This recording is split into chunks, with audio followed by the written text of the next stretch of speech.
Y'all done already fucked with me so much. Y'all already Black Mirrored me. You already made everybody think I'm crazy. You already took my family away. All you fake hard niggas, fuck you. You're a dad now. Would you ever send your kid to puffy camp? Hell no.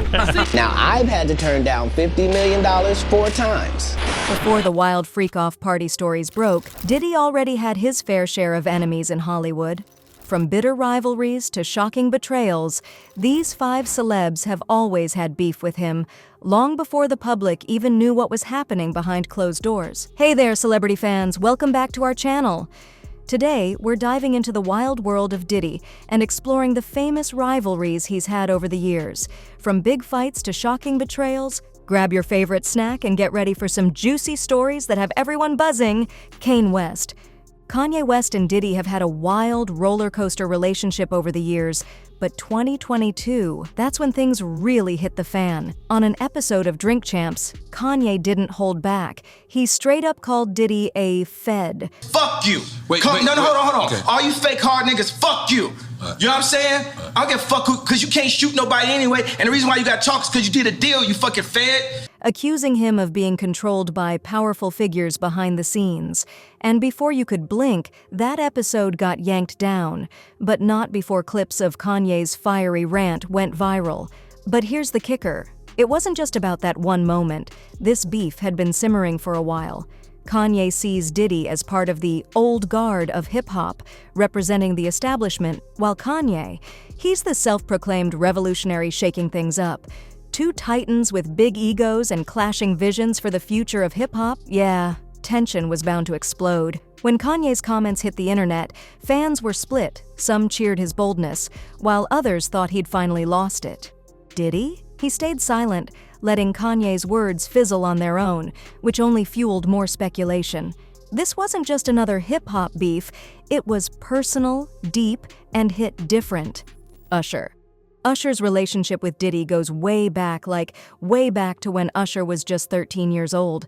For an entire year, Usher actually lived with Diddy, which he initially described as a major learning experience. But years later, in a spicy 2016 interview with Howard Stern, Usher spilled some serious tea that had everyone raising eyebrows. He talked about witnessing some wild things during his time at Diddy's Flavor Camp, which was supposed to be a mentorship program. In the 90s, do you understand what that's like? Puffy's place was like just filled with chicks and orgying like nonstop, right? No, not really. I mean, but hey, it was curious. I got a chance to see some things. Yeah, but you were 13. What were you seeing? I went there to see the lifestyle. Right. And I saw it. And it was but I don't know if I could indulge and understand what I was even looking at. It was pretty wild. So nobody tried to, some woman didn't come along. I ain't say that. Okay. Sounds fun, right? Surrounded by hip-hop legends like Notorious B.I.G. and Lil' Kim? Well, it wasn't all music and mentorship. In the interview, Usher made it clear Diddy wasn't exactly playing the strict mentor role. In fact, he pretty much let young Usher do whatever he wanted late nights, questionable situations, and parties where girls were always around. Usher even admitted that he'd never send his own kids to Diddy's camp, laughing, "Hell no." You're a dad now. Would you ever send your kid to puffy camp? Hell no. See? Plus, when Diddy produced Usher's debut album, it didn't take off. After that flop, Diddy stepped back, leaving some low-key tension lingering ever since. Cat Williams. Cat Williams isn't one to hold back, especially when it comes to Diddy, and boy, did he spill some tea on Club Shay Shay with Shannon Sharpe. According to Cat, Diddy offered him $50 million. Now, I've had to turn down $50 million 4 times. 4 times. Just to protect my integrity and that virgin hole I was telling you about. Right. Because P. Diddy be wanting to party. And you gotta tell him no. You got to tell him no. Not once, not twice, but 4 times. Sounds sweet, right? Well, hold up. Cat claimed these offers were tied to some shady stuff going on at Diddy's infamous parties. Yeah, not your typical business deal. Cat wasn't having it, though. He turned down the cash, saying, "You've got to tell him no," adding, "I did, and I've got the receipts." Now that's standing your ground. But wait, there's more. This wasn't just about money, it hinted at deeper creative and business differences between the two. While Diddy's out there living the high life and throwing wild parties, Cat's always walked his own path, No flashy Hollywood scene for him. As for Diddy, he's been pretty quiet about Kat's claims, likely because he's dealing with some serious legal issues. Aubrey O'Day hasn't held back when it comes to sharing her rough experiences working with Diddy, especially during her time on Making the Band. In a juicy 2019 interview with Variety, she didn't sugarcoat how intense and downright intimidating it was under his management.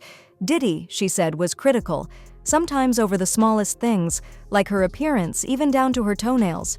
Diddy would be like, "You're not hot anymore. Like, what happened? You don't have anything, like, you don't have any curves. You're looking like you're not looking like, I can't get people to think that you're my good-looking person." Yeah, seriously. O'Day recalled the immense pressure to be perfect all the time, with Diddy's unpredictable behavior keeping her and her bandmates constantly on edge. One standout moment? He insulted her for sweating during rehearsals, comparing her to a wet dog.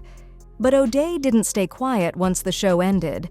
Over the years, she's been vocal about the mistreatment she faced, accusing Diddy of sexism and even crossing racial lines. In 2023, she dropped another bomb. Diddy offered her an NDA in exchange for ownership of her songs, fan offer she boldly refused. She saw it as a manipulative move to silence her. Cassie Ventura and Diddy's relationship looked like a fairy tale, but behind the scenes, it was a nightmare. In 2005, 19-year-old Cassie met Diddy and signed to his label.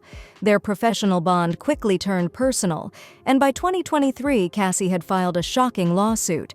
She accused Diddy of physical abuse, drugging her, and forcing her into disturbing situations. One accusation involved freak-off parties where Diddy allegedly coerced her into sexual acts with others while he watched.